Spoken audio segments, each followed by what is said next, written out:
Hola, buenos días, sean bienvenidos a la clase del día de hoy. Soy el Chuya Gallardo y seré su profesor en esta oportunidad. Como ya habíamos visto en la anterior clase, la prehistoria fue ese tiempo antes de la invención de la escritura. En esta oportunidad vamos a hablar acerca del primer periodo de la prehistoria, el cual se lo conoce como Paleolítico. El Paleolítico estuvo dividido en tres fases: Paleolítico inferior, Paleolítico medio y Paleolítico superior. Recordándote que puedes suscribirte al canal si quieres más clases de este tipo. También comparte este video con las personas que creas que les puede interesar estos temas. Y bueno, comencemos.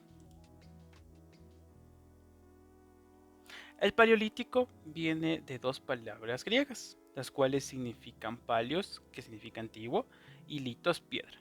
Por eso algunas personas le llaman a este periodo el tiempo de la piedra vieja.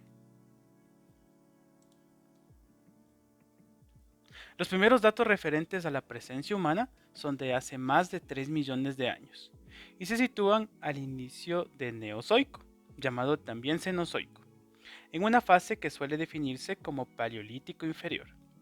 En esta época, la Tierra salía de su última glaciación y la megafauna era la que dominaba el ambiente. Ahí podíamos encontrar animales como los mamuts, los tigres dientes de sable y los perezosos gigantes. También aparece una especie primitiva del ser humano, el Australopithecus.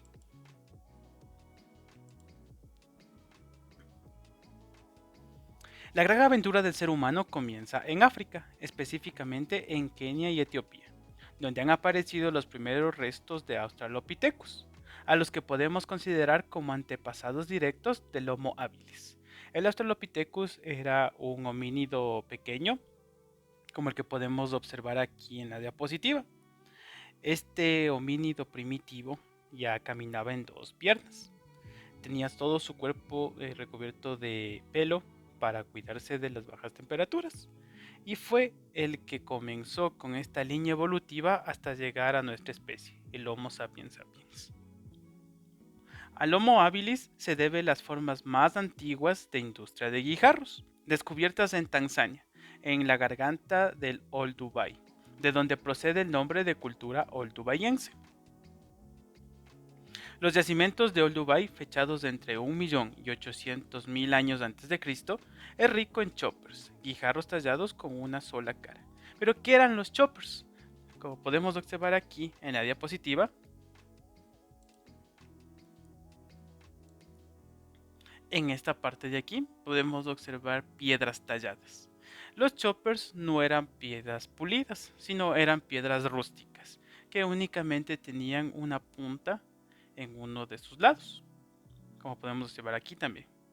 Los choppers fueron las primeras herramientas que utilizó el Homo habilis para hacer más fácil su vida, para después comenzar a crear herramientas mucho más complejas.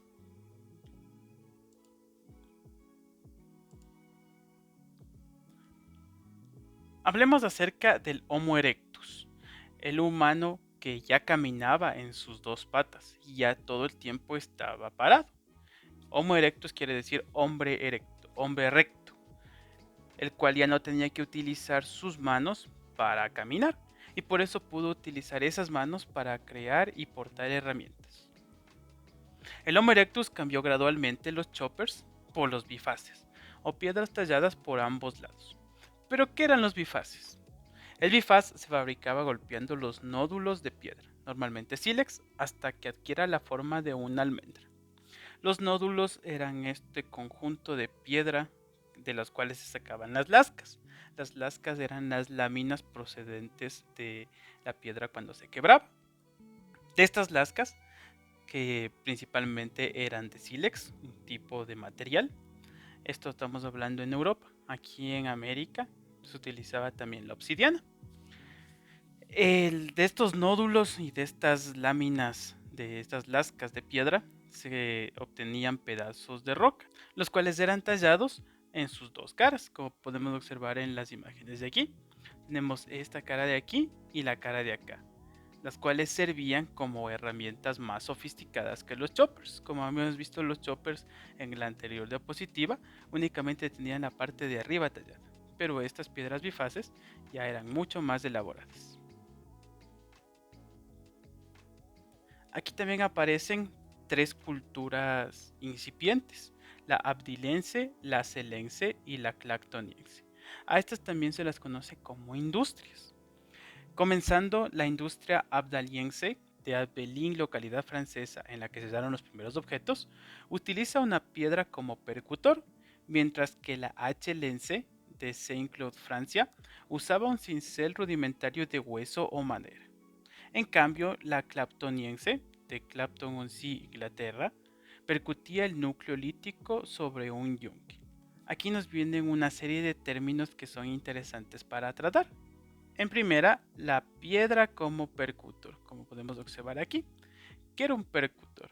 A este percutor también se lo conocía como un martillo. Esta era una piedra que se la utilizaba para golpear la superficie de otras piedras a manera de un martillo. Entonces esto se llama talla por percusión, es decir, por golpe. Aquí también vemos que ya utilizaban cinceles rudimentarios de hueso o madera. Estos cinceles servían para dar un acabado más perfecto a las piezas. Aquí, con la utilización de los cinceles, venía otra técnica de talla lítica, que es la depresión, en la cual con un hueso, madera o hasta de ciervo o de algún animal se daba detalles más finos. Podemos observar aquí en este bifaz estos pequeños golpes que están dados no con una piedra sino con un cincel. Aquí también vemos que la industria claptoniense utilizaba un percutor, es decir, una piedra a forma de martillo, y un yunque, que era otra piedra mucho más grande, generalmente de forma plana, en la cual se asentaba la piedra para tener un mejor soporte. Como pueden ver en la imagen que está atrás de la diapositiva, tenemos a dos Homo erectus con herramientas en sus manos. Otro de los grandes descubrimientos del Homo erectus fue el fuego, a quien se le atribuye su descubrimiento. El Homo erectus aprendió también a dominar el fuego, después de pasar miles de años intentando conservar el que encontraba en la naturaleza, el cual era producido por rayos o por fenómenos de combustión o de autocombustión. Pero ¿y cómo llegó el Homo erectus a conseguir y a dominar el fuego? La historia, como sabemos, está formada por teorías. Los historiadores lo que hacemos es plantearnos una idea de lo que pudo haber pasado. Como en esta época de la prehistoria no existen registros escritos, únicamente los arqueólogos e historiadores hacen teorías. Una de estas teorías más famosas acerca de la aparición del fuego y el dominio del fuego es que en una planicie en donde se encontraba el Homo erectus, tal vez tallando una piedra, la golpeó con una fuerza peculiar, la cual hizo que de esta salieran unas chispas. Y estas chispas cayeron en unos matorrales secos. Entonces de ahí nació el fuego. Existen dos métodos primitivos para crear fuego: el de percusión, el cual consiste en golpear dos piedras, una piedra puede ser de sílex y otra que tenga algún resto de metal, para crear las chispas. Y la otra, que es mucho más fácil, es la de fricción, en la que se crea el fuego por medio de frotar dos palos, uno contra otro. Todos para producir una chispa o un poco de fuego, para luego colocarlo en hierba seca y así poder crear el fuego. Antes de esta invención de técnicas para crear fuego, únicamente el Homo erectus tenía que mantener vivo el fuego que encontraba en la naturaleza.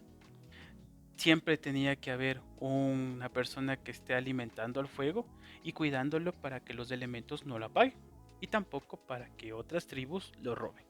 Entonces el fuego también es uno de estos grandes descubrimientos que permitieron que el ser humano siga evolucionando. Y otro de los grandes avances en la vida del Homo erectus es el lenguaje. A esta significativa conquista se le añade la elaboración de un lenguaje para comunicar. Este primer lenguaje, el lenguaje primitivo, se basaba en lo que eran gestos y voces, para transmitir las sensaciones y pensamientos. Entonces el Homo erectus ya estaba separando de los animales, porque ya tenía sentimientos más complejos.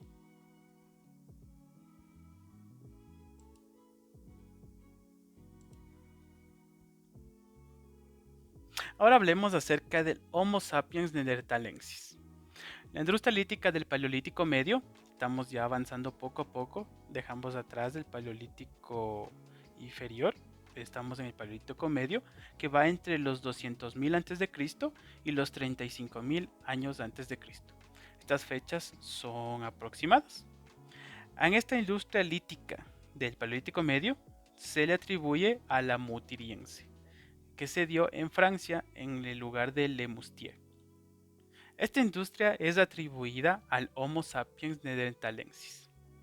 La cultura mustetiense fundió todas las técnicas empleadas durante el Paleolítico inferior para realizar objetos más elaborados. Entre los objetos que comenzaron a crear el Homo sapiens neanderthalensis estaban los buriles, las rederas y las puntas de flecha. Entonces vemos que ya están comenzando con la industria lítica. Están comenzando a crear otro tipo de herramientas que le facilitan su vida. Por ejemplo, el buril. El buril servía para hacer huecos en piedras o en objetos para, por ejemplo, para colgar algo. Porque el buril era una piedra trabajada con una punta en la parte de arriba. Ahora nombremos unas características generales de estos dos periodos, Paleolítico inferior y Paleolítico medio. Durante el Paleolítico inferior, la dependencia del ser humano respecto al medio era absoluta.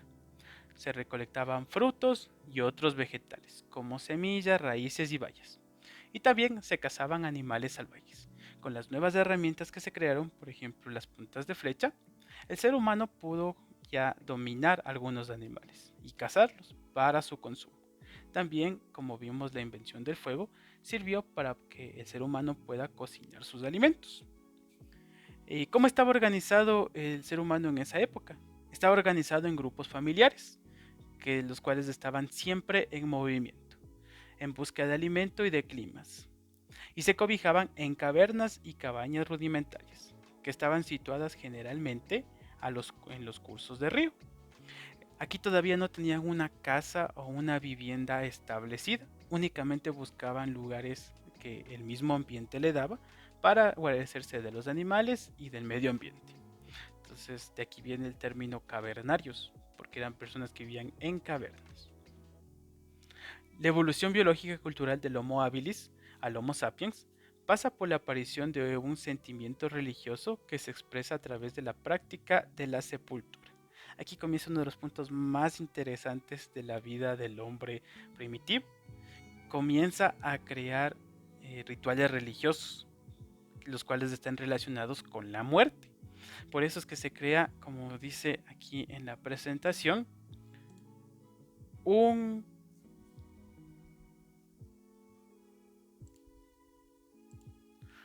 sentimiento religioso. Este sentimiento religioso es atribuido a los medios de la naturaleza, porque recordemos que en esta época es muy posible que el hombre primitivo no tuviera un dios, sino su dios eran las cosas que no podía entender. Esto ya es un tema más filosófico que también lo abordaremos en otras clases. Entonces, ¿qué hacía el hombre primitivo en esta época? Los restos de los cadáveres de hace 100.000 años, el cual corresponde al Homo sapiens neanderthalensis, hacía enterramientos con el cráneo protegido por las lajas de piedra. Ya sabemos que las lajas son los pedazos de piedra que salían de los nódulos, los cuales muestran trazas de un cierto culto a los muertos. Ya el Homo sapiens neanderthalensis comenzaba a enterrar a sus muertos, como observamos en la imagen de la parte de atrás, en donde están trabajando piedras, posiblemente en comunidad, para un entierro. También se han encontrado restos arqueológicos en donde la cabeza de algunos esqueletos presenta el agujero occipital notablemente ampliado, lo que podría ser indicio de un ritual de canibalismo, fruto de una creencia animista. Vemos los primeros rasgos de una religión. para poder entender cosas que ellos no entendían, como son la muerte. Hasta en la actualidad hay personas que no conciben qué puede existir después de la muerte. Puede ser que haya un paraíso, puede ser que no haya nada, puede ser que reencarnemos, puede ser que pasemos a otro plano existencial, y son cosas que desde la prehistoria tenían en duda al ser humano. Es por eso que comienzan a hacer estos tipos de rituales religiosos.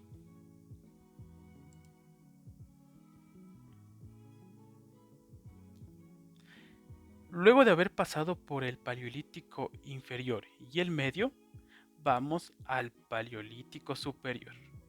Una etapa en donde ya estaba organizado el ser humano en tribus y ya vivían en lugares, podríamos decir, determinados. Aquí aparecen lo que podríamos llamar las primeras culturas. El Paleolítico superior se extendió entre el 35.000 a.C. y el 10.000 a.C. Durante este periodo se sucedieron diversas culturas, cuya característica común era la fabricación de láminas obtenidas de lasca de piedra. Las principales culturas que se dieron en Europa, principalmente, fueron la perigodiense inferior, la auriñaense, la perigoniense superior, la solutrense y la magdaliense. Estas culturas reciben su nombre del lugar en donde se encontraron los restos arqueológicos. Comencemos por la perigodiense inferior. Esta debe su nombre a la región francesa de Périgord y se prolonga del 35 al 30.000 a.C., aproximadamente hasta el 20.000 a.C. Pasando tenemos la auriñaense, por el nombre de la gruta de Aurignac, en la región francesa de Haute-Garonne. la cual es fechable entre el 28.000 y el 23.000 a.C. Luego tenemos la fase superior de la perigodiense, la cual se desarrolló entre el 23 al 18.000 a.C. La solutrense también se originó en Francia y va entre el 18.000 a.C. Por último, la magdaliense, la cual se desarrolló en la cueva de Madeleine en Dordoña, va del 14.000 a.C. al 10.000 a.C. Pero ¿qué hicieron estas primeras culturas para que se comiencen a desarrollar en el Paleolítico superior? Veamos la cultura perigodiense más a fondo. La cultura perigodiense, que ya dijimos que fue en Perigord, Francia, produjo puntos de cuchillo, buriles, rascadores y punzones de marfil. Ya comienzan a utilizar otro tipo de material, no únicamente el sílex. Son destacables sus cabañas circulares apoyadas sobre un pavimento, hecho con colmillos de mamut. Sus primeras casas ya comienzan a tener acabados más perfectos. Todavía no estamos en un periodo de sedentarización. Siguen siendo nómadas, pero por periodos cortos de tiempo comienzan a crear estas casas provisionales. Análoga a esta cultura fue la cultura gravetiense, de la Gravet de Biac, Francia, que se extendió por Bélgica, Francia, España, Italia y Rusia. Aquí el ser humano ya comienza a expandirse por otros territorios, no solamente se queda en un solo lugar. Ejemplo de esta tecnificación de las herramientas tenemos las que vemos en la imagen, en donde podemos observar igual bifaces de dos lados, pero ya un poco más perfectos. Y en la parte de acá ya cuchillos que tienen una forma alargada, que estaban hechos con marfil, como por ejemplo estos que vemos aquí, que también servían como punzones.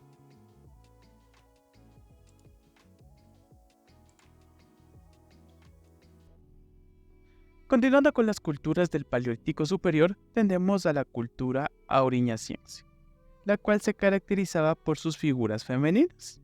Esta cultura se distinguió por su producción artística de estatuillas que representaban a la mujer. Estas estatuillas tenían un significado religioso y eran utilizadas por los cazadores para así llenarse de valor y salir a enfrentar a los animales. De la misma manera, otro posible significado ritualístico tenían las pinturas rupestres, que son atribuidas a esta cultura, los cuales podemos encontrar en las cuevas de Romanelli y en las cuevas de Levanzo y Altamira. Algunas interpretaciones de las pinturas rupestres dicen que era una manera en que los cazadores podían encerrar el espíritu de su presa, ahí en las cuevas, en lo que estaban dibujados los diferentes animales, para que sí sean más fáciles de atrapar. Pero la cultura auriciense no se quedó únicamente en Francia, sino se expandió por diferentes partes del mundo. En Asia, en Karakamar, Afganistán, se han excavado un yacimiento de la cultura auriñaciense. Y en Siria e Israel también se han encontrado testimonios de culturas afines. ¿Qué culturas fueron afines a esto? Podemos encontrar la cultura antelienses, altiltienses y quebrienses. Avanzando un poco más en las culturas paleolíticas, tenemos a los solustrenses. La cultura solustrense de Solutré, Francia, trabajaba el sílex calentándolo al fuego y golpeándolo en dos caras opuestas. De este modo obtenía puntas de flechas en formas de hojas de laurel. Estas hojas de laurel eran trabajadas por sus dos caras. A la cultura solustrense se le atribuyen también los bajos relieves hallados en las cuevas de Roc de Serre y de Formeau de Diable en Francia. El utilizar el fuego para moldear la piedra fue también una de las grandes actualizaciones que tuvieron los artesanos paleolíticos, porque de esta manera la piedra tenía una pulimentación más fina. Terminando a estas culturas tenemos a los magdalenienses. Esta cultura de magdaleniense se desarrolló en Francia y se difundió por toda Europa central y también por el norte de España. Su característica principal fue la producción de instrumentos de hueso, entre los que están las ondas, las puntas de lanzas y los arpones. Esta cultura comienza ya a pescar, algo que no era muy común en el Paleolítico inferior, superior ni medio. Esta es una característica más del Mesolítico, pero vemos como ya se está integrando otras características de un periodo superior. Magdalienses son también algunas pinturas de la cueva del Lucao y Altamira, y se han hallado asimismo pequeñas esculturas de hueso, hasta piedra y marfil.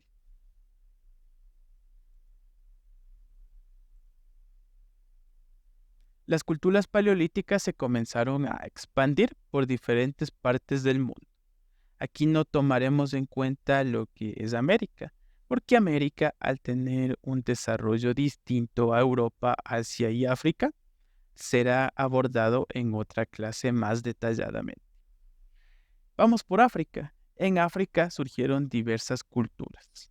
En el norte tenemos la ateniense, libero-nagociense y capsiense.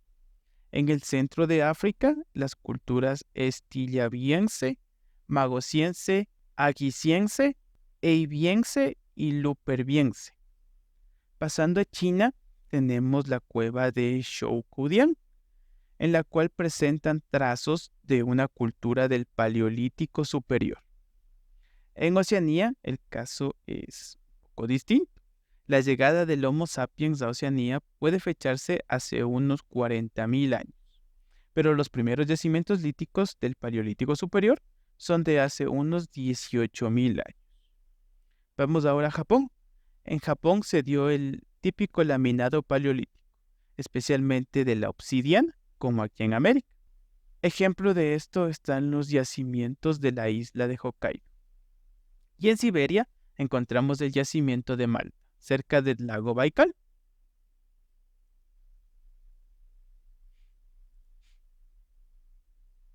El ser humano ritualístico. Como vimos en el Paleolítico medio, el ser humano ya comienza a tener unos rituales funerarios. Pero aquí en el Paleolítico superior se afianza esos rituales.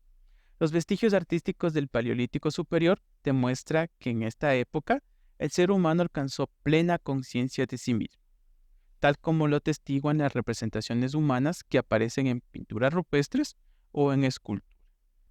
El ser humano comienza a representar ya su forma de vida, podríamos hablar acerca de una protoescritura. Estas pinturas rupestres pueden ser pictogramas primitivos, porque representaban actividades como la caza, actividades como la recolección y la vida en familia. Los cambios técnicos en las sepulturas, como el cadáver dispuesto en posición de decúbito supino y sepultado con todos sus adornos, son una prueba más de esa madurez de conciencia, que refleja una organización mental más elaborada. Pero ¿a qué nos referimos con esto de decúbito supino? Esta es una palabra muy elegante para nombrar los enterramientos. Entonces, ¿cómo era la posición de decúbito supino?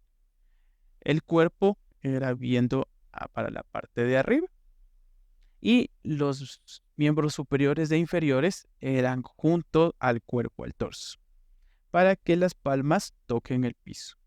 También se comenzaron a utilizar, como vemos en la imagen de aquí, adornos para recubrir al cadáver.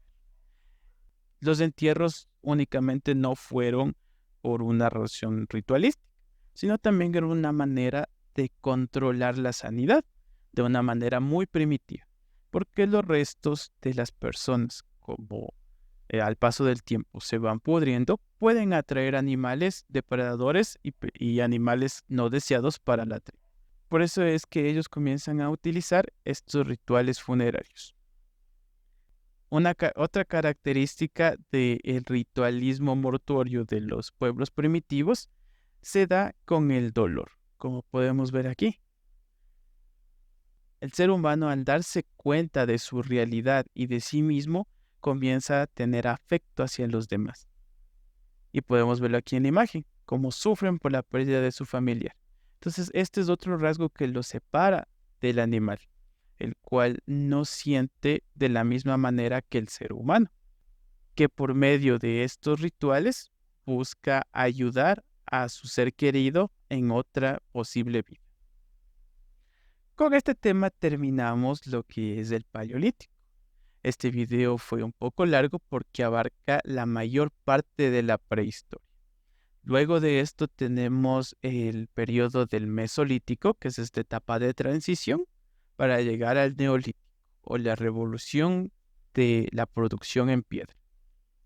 Recuerda suscribirte al canal si quieres más de este contenido, y de tarea tienes de escribir en los comentarios si hay algún recinto funerario perteneciente a la prehistoria en tu localidad, ciudad o país. Estaré leyendo sus comentarios. Si llegaste hasta este punto, muchas gracias por ver el video y compártelo con quien pienses que le puede interesar esta información. Muchas gracias.